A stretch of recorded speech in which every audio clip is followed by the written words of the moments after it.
Welcome to the Christian Woman Leadership Podcast, where we hope to inspire you to embrace your God-given gifts, skills, and passions in order to lead with confidence.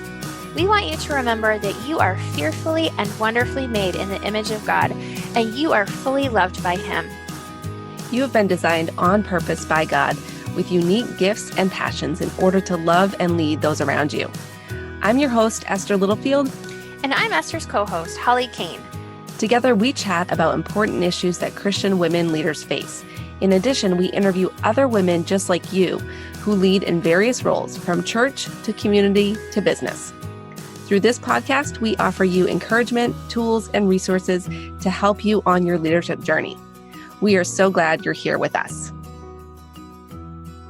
Almost 6 years, baby. Zoom keeps changing. That's why it keeps changing where it puts things. Sure. That's the problem. Here we go.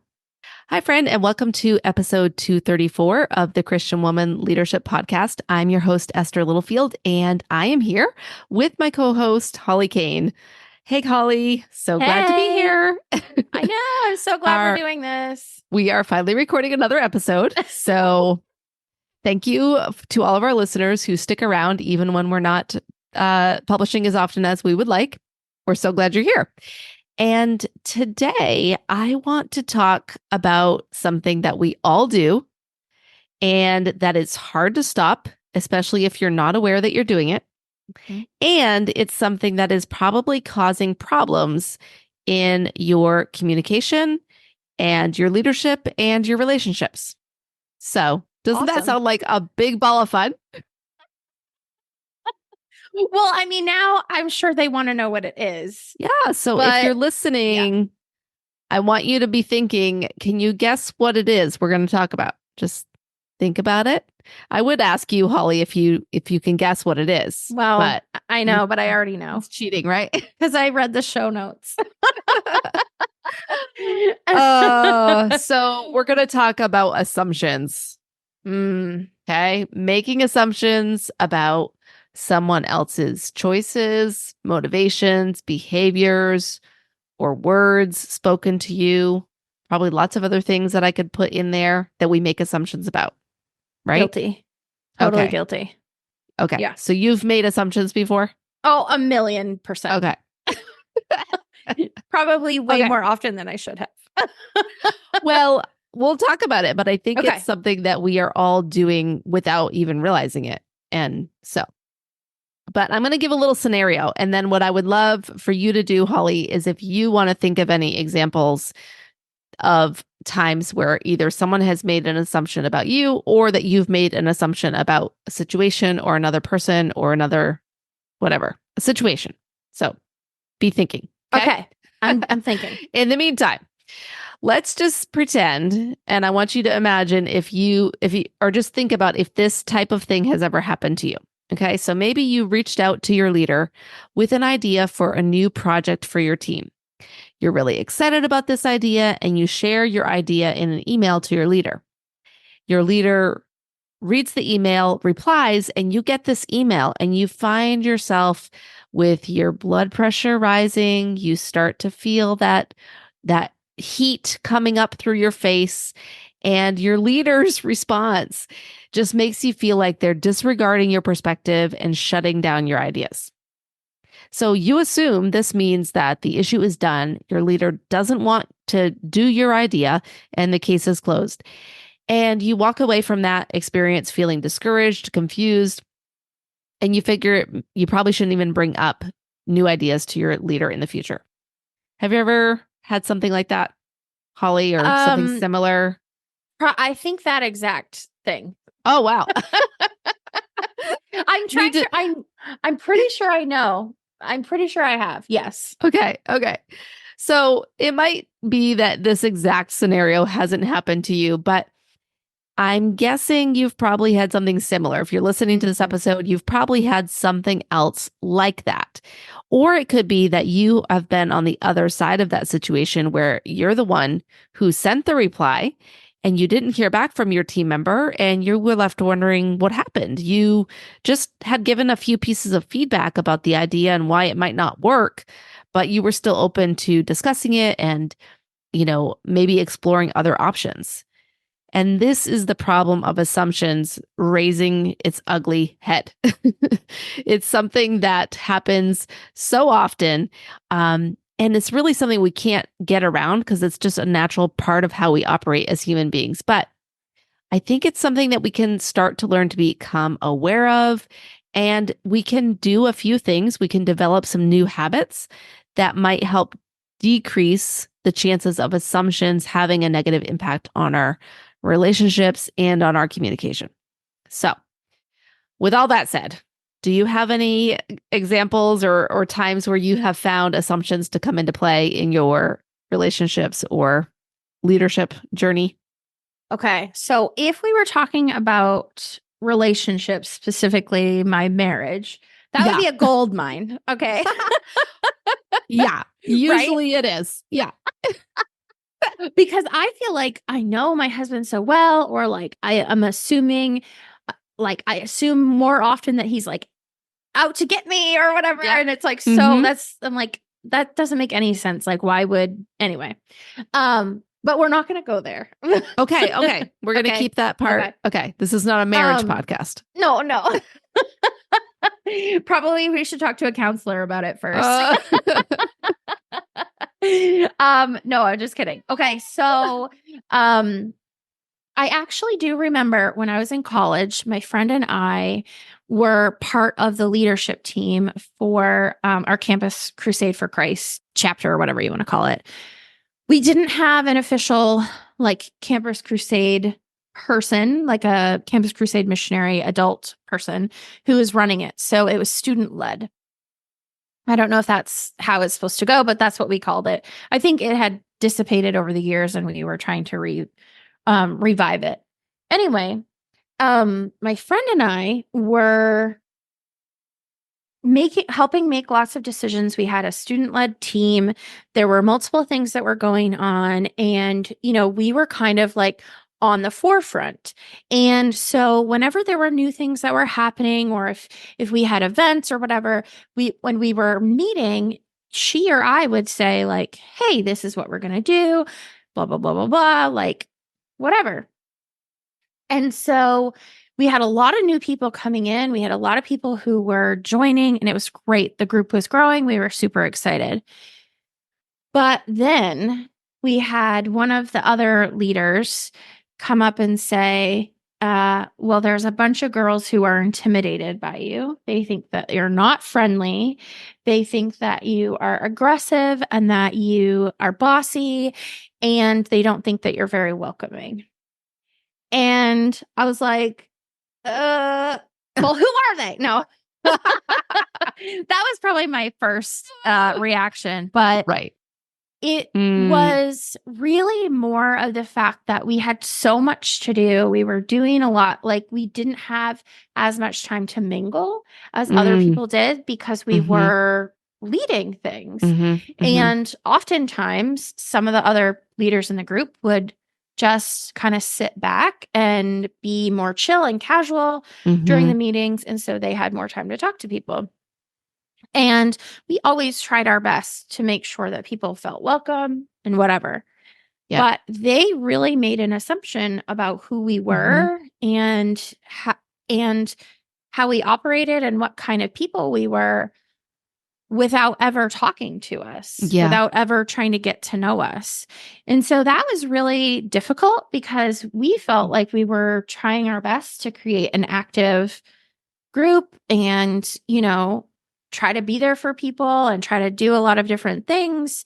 Plus we had jobs, plus we were going to college, plus, you know what I mean? Like, and so anyway, it was definitely a growing learning experience for me I can't remember if I was a freshman or sophomore in college, but, as a young person to remember that myself, that like get to know someone before you decide how they are.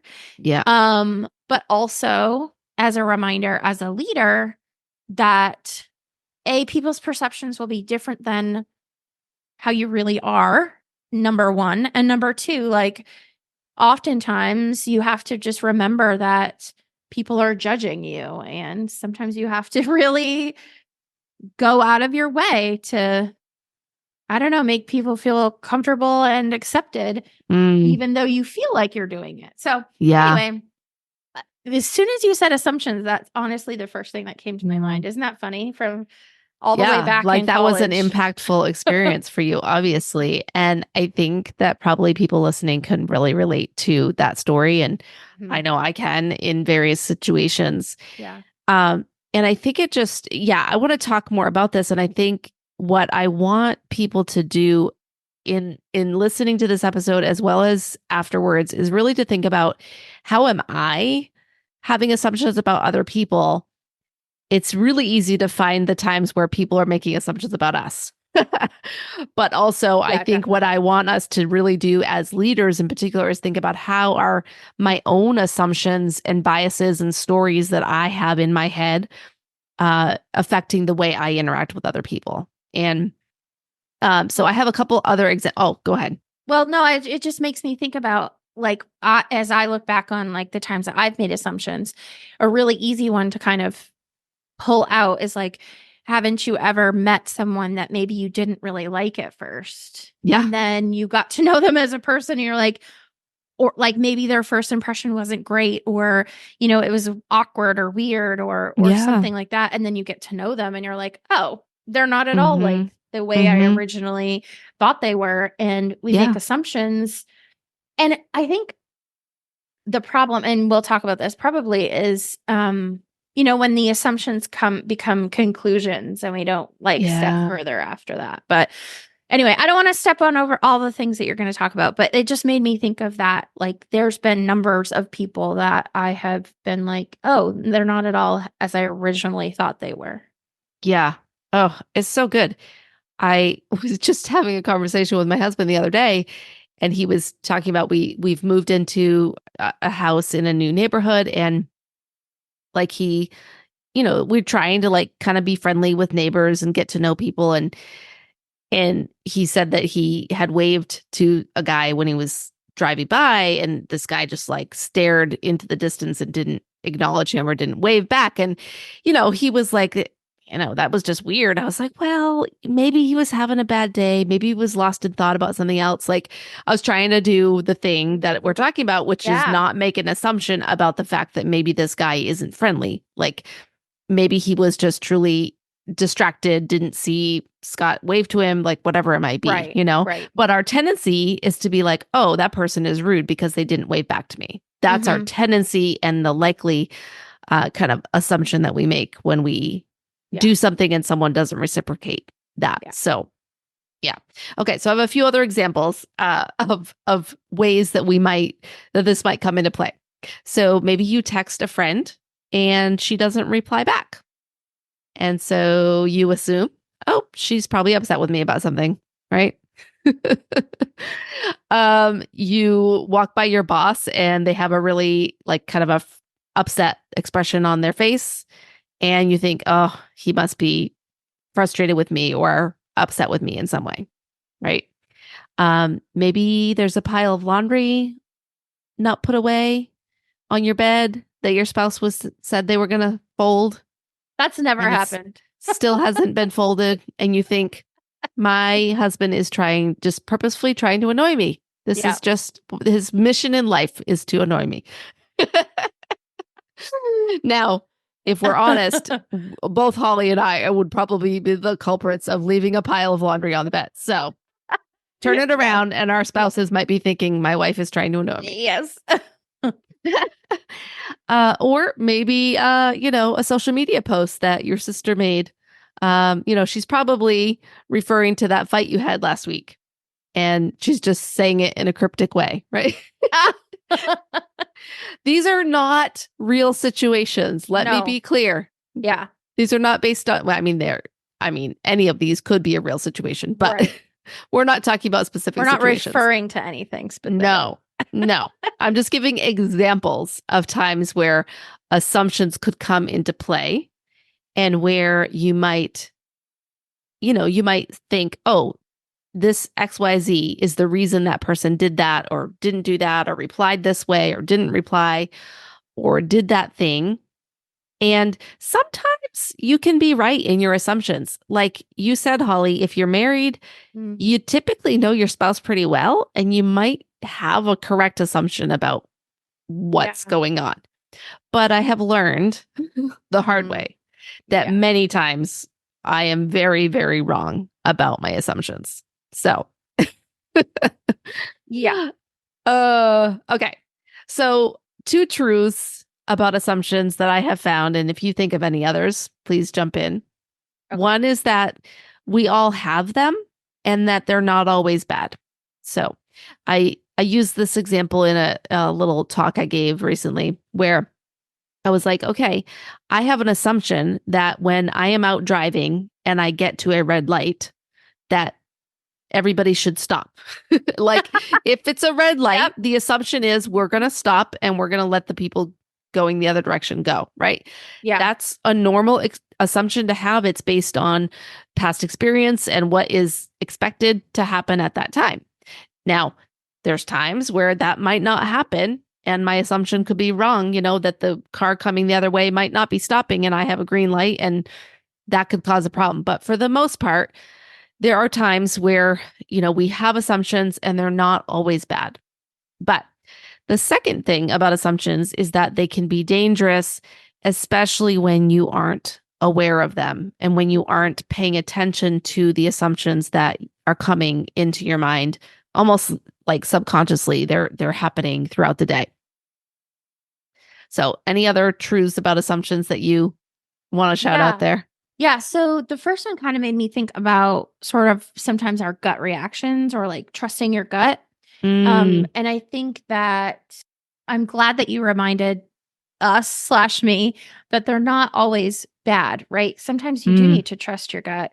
Sometimes you do really know that there's something going on that you need to pay attention to. That's such a good point. Yeah. Like I think of it kind of in relation to parenting my teen, right? Like I don't want to constantly be making assumptions about what is or is not going on, but if I keep getting the same like feeling or whatnot about what's going on, I need to pay attention to that. So Yes. I think that was really important that you mentioned that.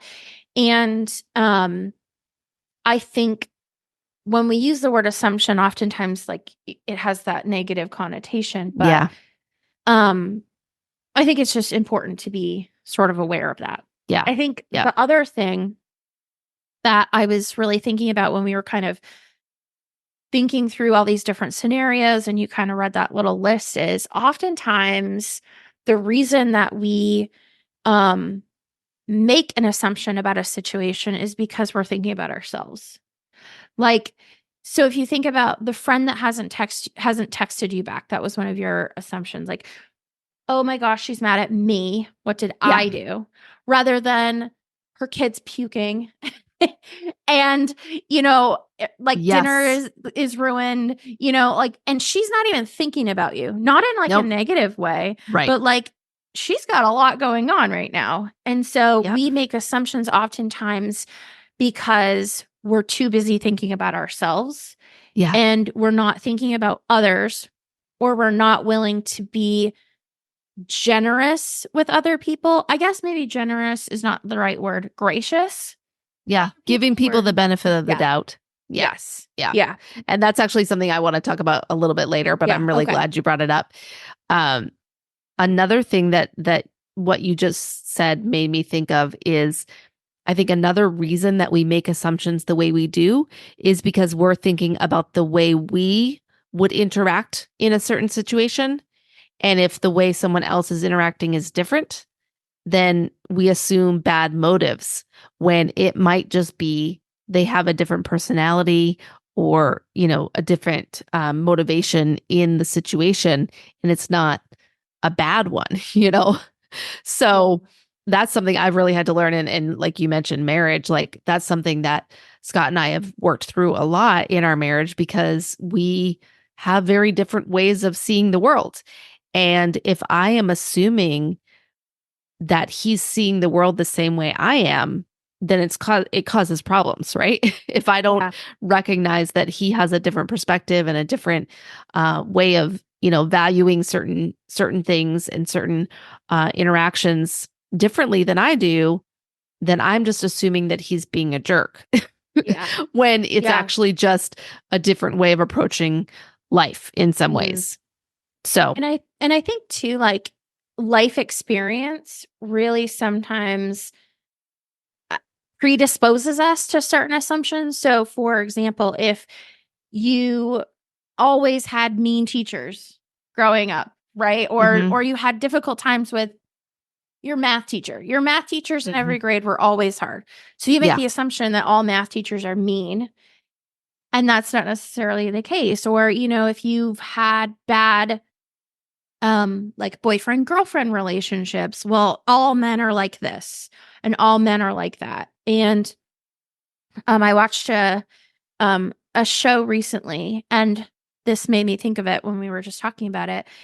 One person said all people are different people.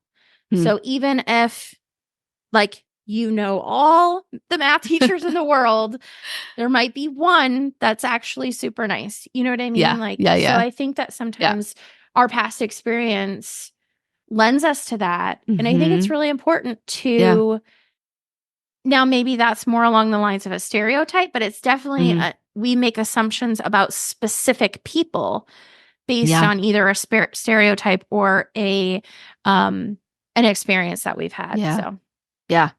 I think it, like you said just a few minutes ago, like assumptions can then become conclusions. And then my thought is conclusions can become generalizations about a whole group of people. So that's a really interesting idea. we should write that down. That sounds Oh like my a quote. goodness. It does sound like that. Sounds like a book. We should write a book. No, I'm just kidding. Okay. Let's talk about two dangers of assumptions. We've kind of already hit on them, but then I want to go into, like, what should we do about this? What can we practically do that can help us deal with our assumptions? So, dangers of assumptions. One is that they block you from discovering what's actually going on, finding out the truth of the matter. So that friend that didn't text you back, like you said, if I'm assuming that they didn't text me back because they're mad at me or because, they don't care about me anymore or whatever, I'm not giving the opportunity to find out what is really going on with my friend. And I might just not reach out again, or I might not follow up and see how she's doing. So they block you from discovering what's actually going on. And then secondly, they stop you from having healthy relationships and communication. And this is where it comes so closely connected to your leadership, because leadership is all about relationships and communication. I mean, if we aren't effective at building relationships and if we're not effective at communication, then we're not going to be an effective leader.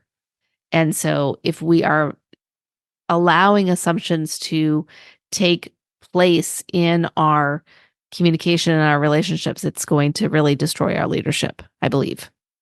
So, yeah, I totally agree. I think, of course, like, I'm the one that's going to just keep going with this scenario. But I mean, imagine if, that friend that didn't text you back, the next time you have the conversation with them, you start right into the conversation of, hey, why don't you text me back? Like, what's wrong? Why are you mad at me? yeah. When that friend actually needs to hear, like, hey, what's going on? Are you okay? Yeah. Or, starting off with, when we make assumptions, we often immediately then go to either defensiveness or some people might go towards, like, aggression or, wanting to protect ourselves, protect that insecurity, when in fact, the story is totally different, which is exactly what you're talking about here. And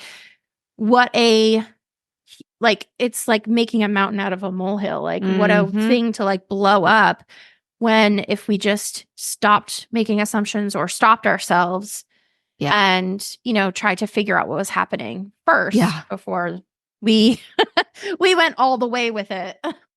Yes. Oh my She's goodness. not my friend anymore. Like, we're never going to talk to each other ever again because she didn't reply to this one text. Yeah. Okay. I could totally go into a rant right now, but I'm not going to. I'm going to keep us on track. and then we can rant later if we need to. Okay, But perfect. this really leads into what I want to share as the first recommendation that we have, which is to create a habit of curiosity and questions before jumping to a conclusion. Mm. And so it's this process of kind of saying like a what if? What if what if that isn't true? What if instead of assuming that you know what someone means by a certain text or a lack thereof a text or a particular look across the room or an unfinished task or a social media post, what if you could stay curious instead? And what if you asked questions instead of implying that you already know the answer? You probably have experienced this, Holly, and I know I'm just as guilty of this in when I ask a question in a way where I already think I know what the answer is. And so the way I ask it, it's like the example you just had was like, Yeah. I can't even remember what you said, but like, why didn't you text me back? Like, Yeah. are you mad at me? Are you mad at me is an assumptive question because you're already assuming that you know the answer instead of saying, hey, I'm curious. I texted you the other night. I didn't hear back. What's going on? Could you tell me, what happened? And that is a much more open-ended type of way to approach it than a question that's already assuming an answer. Yeah. I think this is super duper important for especially the manager employee relationship, because I know I've had times when I've had managers in the past be like, well, why didn't you do that? Or like, what's going on? Like, or like immediately, like that was a bad decision. Instead of what you're saying, lead with curiosity. What a different conversation I could have had if my manager had said, hey, you're usually really good at making decisions and you're usually right on target with this, but that really felt like the wrong decision to me. Let's talk about it. What were you thinking about? What was going on? What did I miss? Yeah. Rather than, why did you do that? That was wrong. And so I think probably if you've been in the workforce at all, you've probably had that manager, employee, or leader, volunteer, or whatever relationship like that. You've probably had that experience and it doesn't feel good. Yeah. So, I love that leading with curiosity as a reminder for people who manage employees or volunteers or. Yeah. So it looks like starting a conversation with phrases like, I'm curious about, or I'm wondering why, or I'm looking for clarity about this. And that just feels a lot different on the receiving end than the other way of going about it. I think the other place where this is so important is when there is some kind of conflict or offense in our relationship or in whether it's I guess in a relationship. And I'm thinking of a few times where somebody had a problem with a situation that came up. Maybe it's in a small group, for example, and they went to the leader, not the person that the problem was with, right?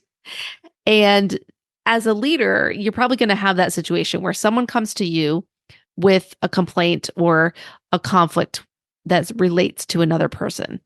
And you have a choice there as a leader on how to navigate that. And I don't know that there's always a right or wrong clear cut, but I do think one of the most important things to do is to encourage the person to attempt to clarify the situation with the other person.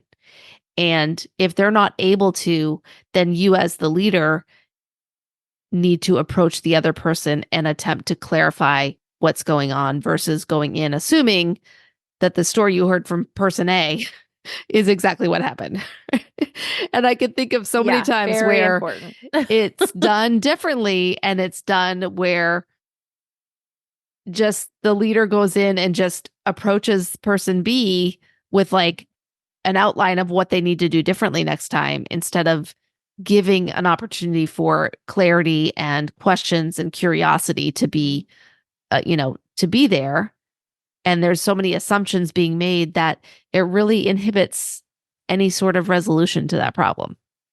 Yeah. And like that just made me think of like as parents, like always assuming that, you know, the oldest is right and the youngest is wrong or whatnot. Yeah. Like thankfully you and I have singletons. So Yeah.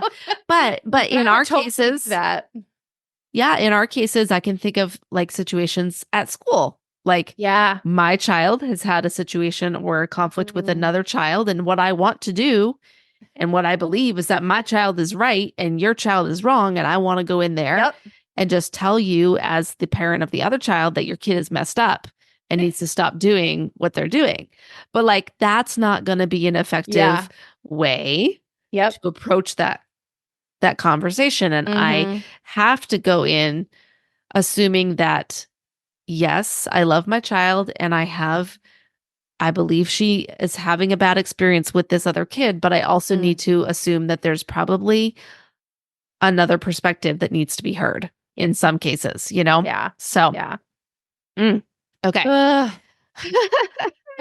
right. Secondly, create a habit of giving others the benefit of the doubt. So this goes back to what you shared earlier, where you just never know what's going on in someone else's life. And I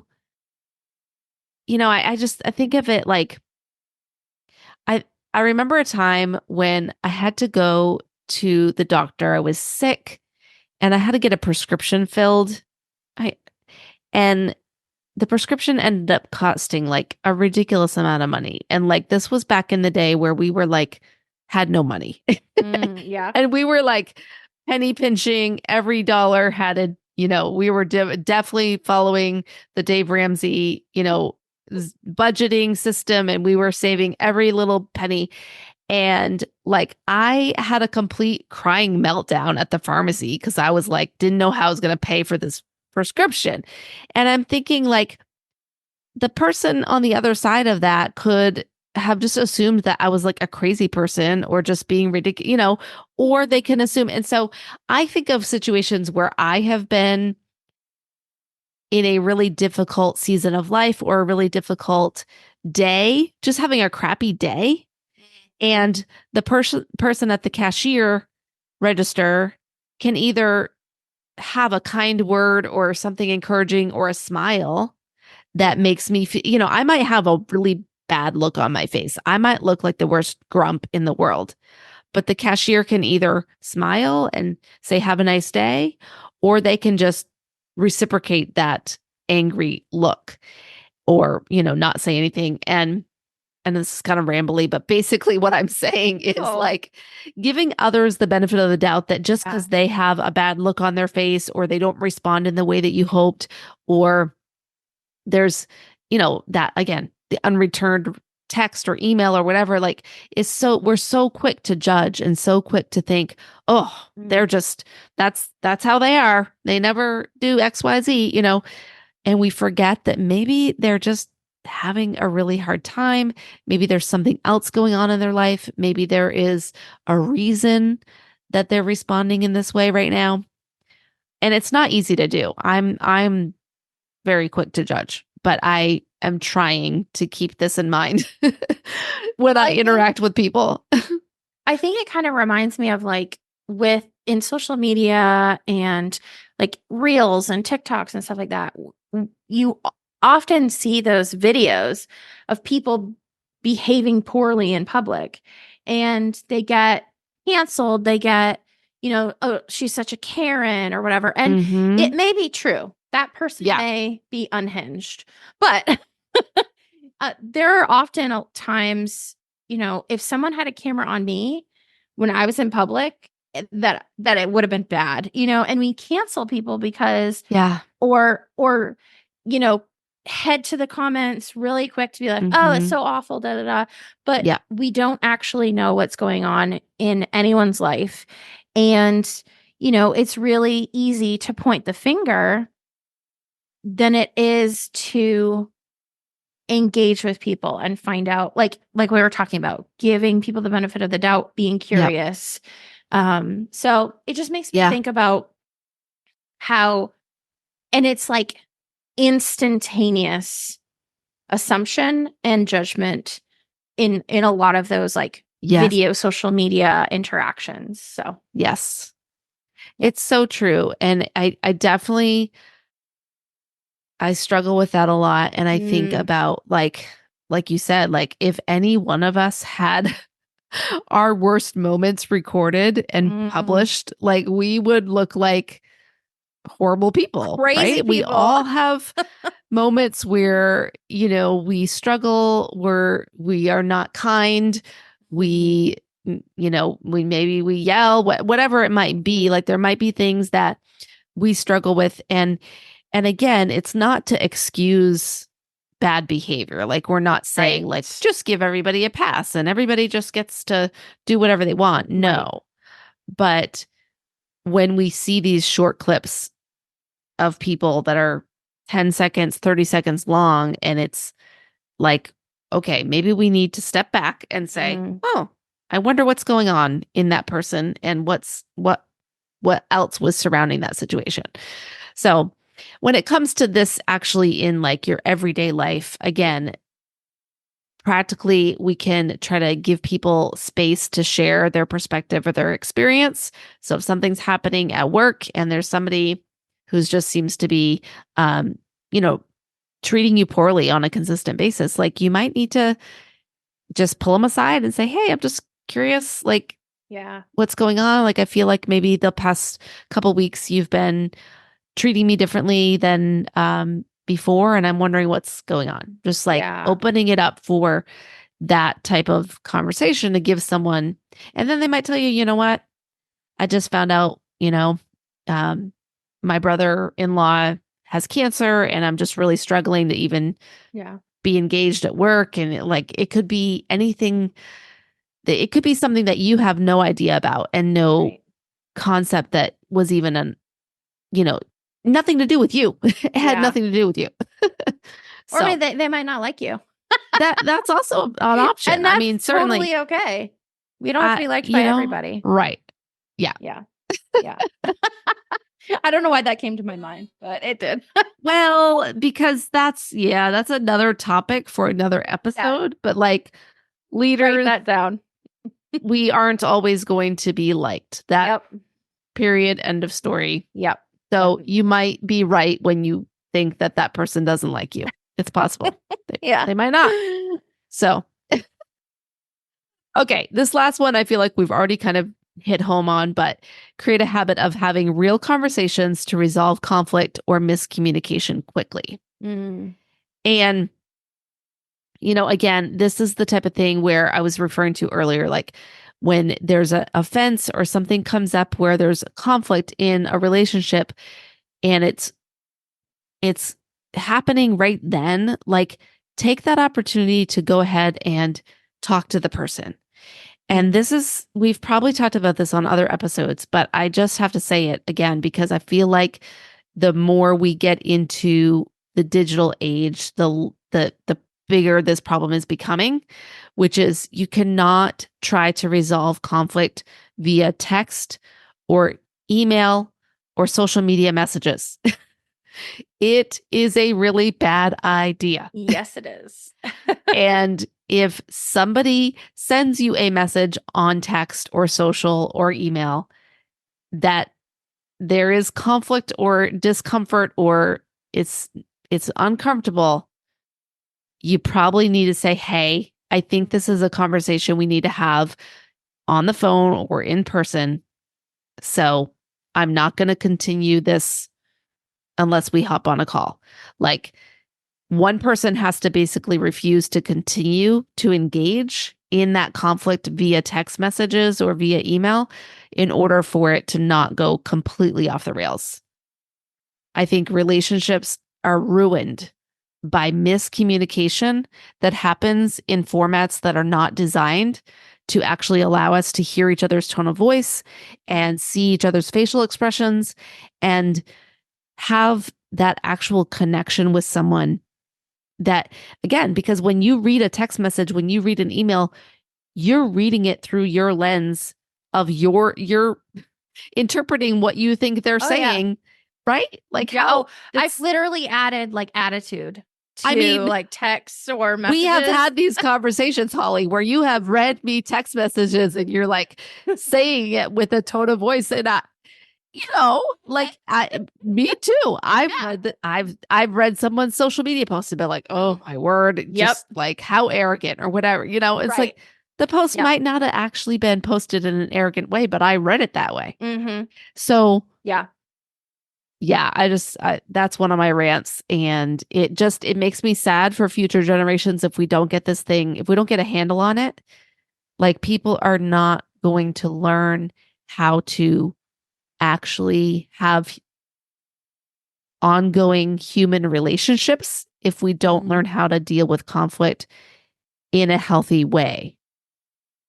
And we're just going to end up having a whole bunch of people losing out on potentially great friendships, ongoing relationships over time because we're like, oh, we texted back and forth, for 2 hours and I can't deal with this person anymore. Yeah. Well, I think that I think a couple different things, but one of them is that I don't know, it took me a long time to learn how to have deal with confrontation.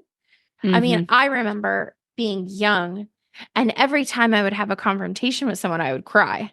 You know what I mean? Like I could just be mad. I could be straight up mad and I would cry. Yep. Or like I could be just feeling misheard or judged, cry immediately. Right. Like, Yep. and they always thought of it as weakness. And then that would make me even more mad. Oh. You know what I mean? And so like, I think that I think we need to give benefit of the doubt to young people, but I also think we need to help younger people learn how to have hard conversations. Yes. Learn how to say, for me, honestly, one of the biggest things was learning like scripted lines. In other words, like, rather than you're always doing this or you're always doing that, like how to fight almost. Like, when you did this, it made me feel this way. Or I'm having a hard time because of this. Can we talk about it? Right. Like, so I think that there's a lost art of resolving conflict, of having confrontation. And I think that, I don't want to bag on social media all the time. There is good in it too. But I do think that there are a couple of different sort of, stereotypes maybe out there of like, if a person doesn't fit into your ideal style of friendship immediately, or they do one thing wrong, like unfriend, cancel, you're done. Like you don't need that type of negativity in your life. Exactly. Right. And like, you miss out on friendships for that because you're so willing to just be done when somebody doesn't do something they're supposed to do, in your opinion. So, So, I love the point that you made that we need to teach younger people how to do this. I think we as adults need to practice it. And as Christians, again, this is like one of my bandwagons, but like as Christians, we should be the gold star at this, because this is like the ministry of reconciliation. It's like part of our faith and is part of why Christ the gospel died for us. Like it's, Yeah. So that we could have a restored relationship with him, but also so that we could have restored relationships with one another. Yeah. And it means that we need to be willing to have hard conversations with fellow Christians, especially, but with anyone, but especially with fellow Christians. But then I love that point of just like, it's also not something that comes naturally. It's not something that we just inherently know. We need to be practicing it. We need to be teaching our kids. We need to be demonstrating it as leaders so that other people can learn. And again, it's one of those like, you need to be prepared that if you have people coming to you with complaints or conflicts about other people, we need to be mentoring people about how to handle that and how to resolve it in a healthy way, not in a way that's going to cause gossip and destruction and, just trying to fix people's problems for them. And so. Okay, Ooh, I have okay. sort of like a potentially silly rant about this. Is I'm that good. okay? I need to let my cat out of the room. Okay. But you go ahead and start ranting. Okay. So this often happens in like poorly written TV shows and movies. So like I'm thinking like Hallmark movies. I'm not a fan of Hallmark movies, but it makes me so mad when things are not really written super well. Like people are just like phoning it in. And then you watch these shows and you're like, oh, are you making an assumption about what happened and then going to like do all these different actions based on an assumption that you made and not go have a conversation with the person that you are potentially like in love with? And then it was going to drive you farther away from each other. And then like, oh my gosh, like shocking, you guys made assumptions about each other. And oh wow, when we have a conversation, isn't it like magically restored and now we love each other? Like it makes me so mad. Like I literally am like, oh yeah, like go, yeah, like I don't even know. I can't think. Like go talk to your real estate agent about the inn that you just bought and the recluse like man that's living there, and like yell at her for having him there when you don't even know like what's going on, and like you're gonna fall in love with him by the end. You might as well just have the conversation now and get it over with. Like I get so cranky. You are hilarious. So I think the good point that you just brought up that would be a good practice for everybody is that when you're watching television, start paying attention to when characters are making assumptions about other people. Okay, I have a suggestion for that. Okay. If you want to find the person that does this every episode and has a big baby fit about it every single episode, you just watch the Gilmore Girls. Oh. And one Miss Lorelai Gilmore is the queen of this. Oh, yeah. Oh, my word. Like, I love that show, but it makes me so annoyed how much she does it. And she does it mostly with her parents. Oh, my gosh. That is so true. Right? I think that, yeah. I think that's part of the reason that show it drives me crazy sometimes because I'm like, seriously, you are screwing up your relationships. Yes. You are just. And all of her like breakups. Yes, that's all the men. It is. Yeah, she just makes assumptions. All the men, and doesn't have She just doesn't have hard conversations. Yes, she does not. Okay, so did you really enjoy that show the first time you watched it through? I mean, yes. I would say did too. I did. Yeah, but then the second time I went through and tried to rewatch it, I was like, she's an idiot. Like she needs to stop. Like if she just went to therapy and like did her life different, there probably wouldn't be a show to watch. She definitely needs therapy. Yes. Yep. So if you want to practice this or you want to watch the scenarios, just watch literally any episode of the Gilmore Girls. Yeah. Yeah. Yes. So okay. Anyway. I have one more thing to say that's not related to TV shows about assumptions, and then we'll wrap it up. Okay. Okay. No, this is good. This is not in my notes. It made me think about it when we were talking about Lorelai.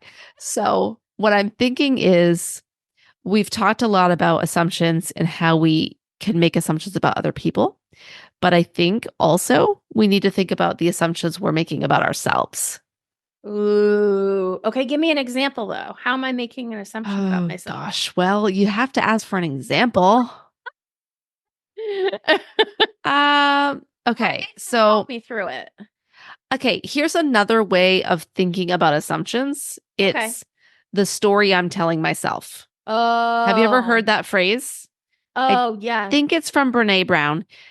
Okay. Or some smart person that like uses this, the story I'm telling myself is ... And so it might be in a particular situation, maybe at work, where you're like, you have an assumption that you can't do XYZ, or this meeting is going to be really frustrating and you're just going to leave annoyed, right? Yeah. The story I'm telling myself is that I'm not going to like this meeting, that I'm going to get frustrated, or the story I'm telling myself is there's no way I could ever get that promotion or work in that department or get that volunteer role at church or become a writer or whatever it is, right? Like you might have assumptions about yourself that don't line up with the truth of who God says you are or the calling he has on your life.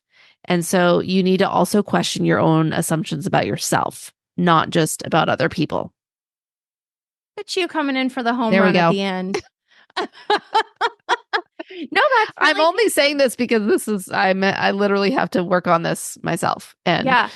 I think like, I yeah. think I read a book back in the day called what you say when you talk to yourself or what I say when I talk to myself.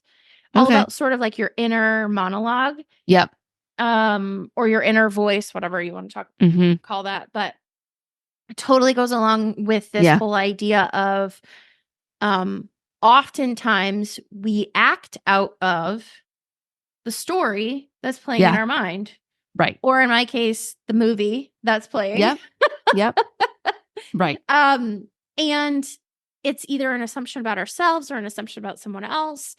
And we just assume what is it? Perception is reality. So it's our Mhm. perception, and that's the Mhm. absolute truth, and that's real.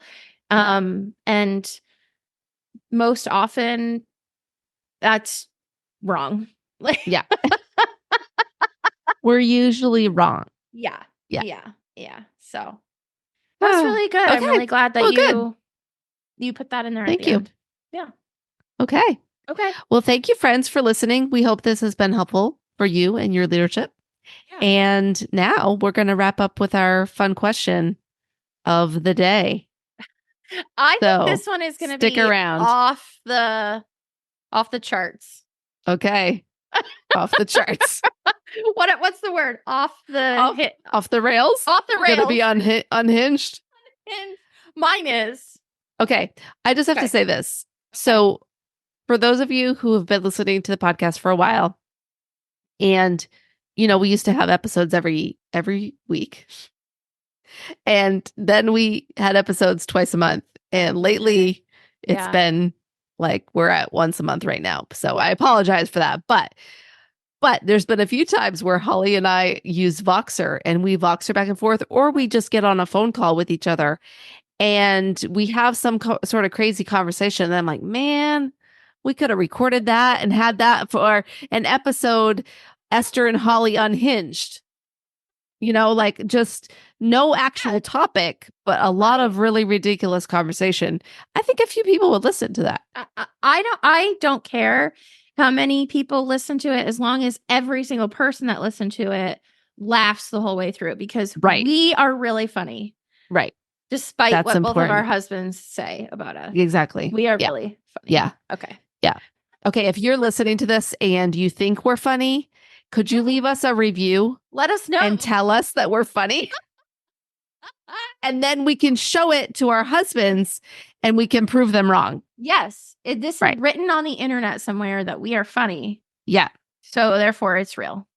If you don't like us though, you can just don't say anything. Don't listen to the podcast. Thank you. Good night. Good night. I was going to say good night and goodbye at the same time. Okay. We are really tired. Okay. Let's do our fun question. Okay. Fun question. Do you want to go first or do you want me to go first? Mine is going to be really not that exciting. So maybe I should go first and then let you close this out with a bang. Mine's real crazy. Okay. Ready? What did you dream about last night? Okay. So I wish I had more to give you. Okay. But if it's boring, just add a couple like unicorns or like no one's going to know. Okay. They're not going to know. One thing I will say about last night was for some reason I was tossing and turning a lot of the night. I kept waking up like every 2 hours. And so when you do that, I feel like your dreaming situation, well, first of all, I don't always remember dreams when I wake up. Yeah. Sometimes I have very vivid dreams and then sometimes it's like almost nothing. Last night, I know that there was a necklace this gold necklace that my mom gave me because she sells jewelry. So she gave me this necklace at Christmas, and I really like it. And I've worn it a bunch of times. And for some reason in my dream, I was trying to sell it like at work. And like, I don't know, I was trying to sell it for like $10 and it was really ridiculous. Like, why would I be selling this necklace for $10? I liked it. So why was I getting rid of it? Yeah. And my mom gave it to me. So that wouldn't make her very happy if I was selling it. It was just very weird. But that's literally like the only thing I remember about my dream was that I was selling a gold. At a unicorn. Did a unicorn. And I was riding a unicorn at work. I rode a unicorn over all the traffic and got to work in record speed. I do have a question. Were you like walking around trying to sell it, or did you have like a table set up with just like one necklace? No. So at work we use like Microsoft Teams. So everybody has Teams and there's like a for sale chat. And so people just are always posting. So I think I was like posting it on the thing, like to sell this necklace for $10. That's even boringer than I know. walking. I'm so sorry. Your dream's super boring. I did have like a much more interesting dream a couple weeks ago, but now I've forgotten that too. So I'm sorry. My dream situation, I will say my sleep situation lately has not been the best because my husband now gets up before 4 a.m. And so I'm not really enjoying the times when I wake up and then I can't get back to sleep. I don't know how he does it. So, yeah, I know I feel bad for him, but I really feel bad for myself. I love it that I was like, I feel bad for Scott, but you were like, no, so bad. Let's feel bad for Esther. Well, see, he goes to bed super early. Yes. Which is good because he needs to, because he's getting up so stinking early.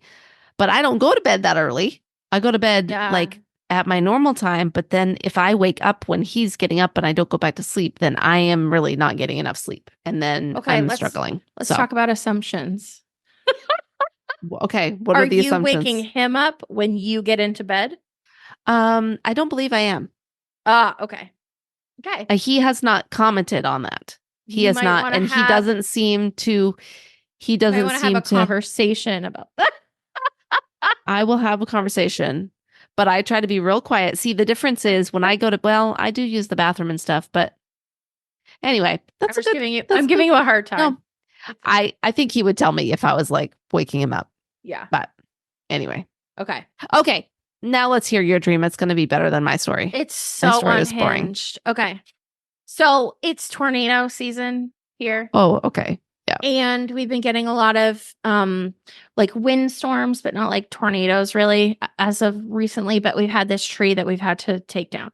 So anyway, I've been nervous because lately when we've had the storms, this big tree has not been taken down and our room is right near it. So I think that I'm going to die from this tree. So I'm telling you that because I think that's why I dreamt this. Okay. So there was a tornado in town. And in the dream. Yeah, we're in the dream. Okay. Dream now. Okay. There's this tornado, right? And I'm with this like group of like, I don't know, like 100 people in this field. And there's this gigantic tree, like gigantic tree. Okay. And it's like spread out. Like the tree is like, I don't even know how to describe it. Like this, think of it like just this really big umbrella, basically. Yep. And so all the people were like running towards the tree and they're like, get under the tree. We'll be safe under the tree. And I was like, I don't think we're supposed to, but okay. Like, let's do it. But I was like, if I go right near the trunk, I should be safer than all the other people by the outside. So I'm like running, get under the tree. And we're watching this tornado like zip around, right? Watching it. And then all of a sudden, I think it was like the tornado actually coming towards us, like really, really close. Like the ground started shaking and it was like really scary and whatever. And we were all really scared and like they were screaming and there was like cows flying through the tornado and whatever. So the tornado goes by, right? And we're all like, whoo, we're safe. Like it's okay. So then everyone is like trying to leave after like we all walk to our cars in the parking lot. And I was like, oh crap, like I don't have my car. Like, how am I going to get home? So this lady, this crazy lady had this, I don't know why I remember the color of it. It was like maroon van. And she's like, get in my van, I'll take you home. And I get in the back seat of the van and she is driving the fastest I could ever, like, but in reverse. Okay. And she's like backing out of the thing and she's going super fast, but she's not looking at the road. She's not looking in her mirrors. She is digging in her purse that's on her lap. And I'm like having this conversation with myself. Like, do I say anything? Like, I don't want to insult her driving. Like, we're going to hit something. And then I was like, she's not looking at all. And I'm like, excuse me. And she's like, just a minute. I'm trying to find this. I'm looking for my lipstick. Blah, blah, blah. It's going to be okay. I'm going to get you home.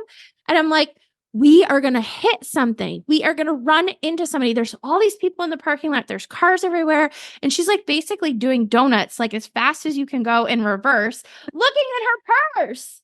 And I was like, lady, we're going to get in an accident. And then she's like, calm down, dear. It's going to be okay. And then she like slams it in drive and like zooms out of the parking lot. And that was the end of my dream. Wow. Isn't that weird? That is really weird. There were no unicorns. There's no, well, that you didn't need unicorns for yours. I'm really trying to psychoanalyze your dream and determine what driving backwards. I know. In a car with a person driving that isn't paying attention means. Okay, here's what I think it means. Okay. That I feel like I have a lack of control of what's happening to me. I mean, that does seem right. Potentially related. But I don't know what that would link to, like in my real life. Other than my whole life. Like, what am I doing with it? Other than my complete lack of control in my entire life. It's either about my entire life or nothing. But she for sure was looking for her lipstick while we were going to die. Okay. And I was like, that's not cool, lady. Yeah. Okay. And like, how fast can you go when you're backing up? Like, felt like we were going 65 miles an hour backing up. I definitely don't go super fast when I'm backing up. I feel like when I back out of a parking spot, I'm probably one of those people that annoys other people because I go slow.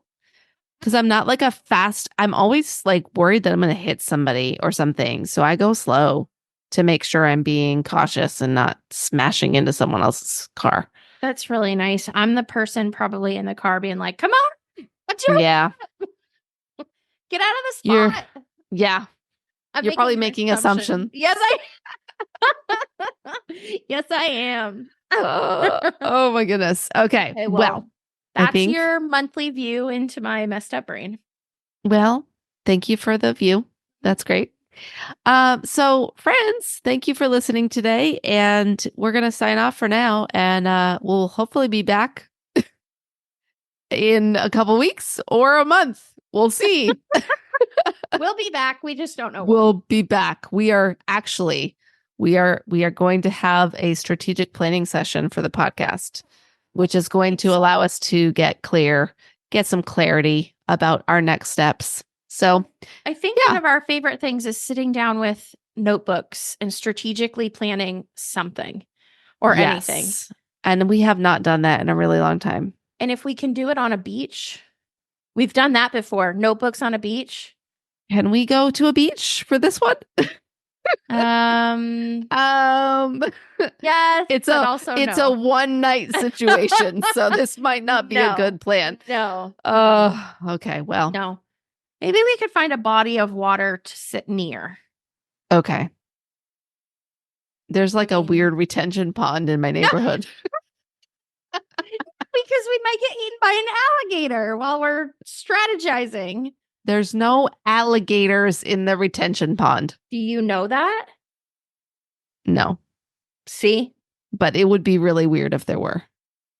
Aren't there alligators in the South? I don't think there's alligators in Tennessee.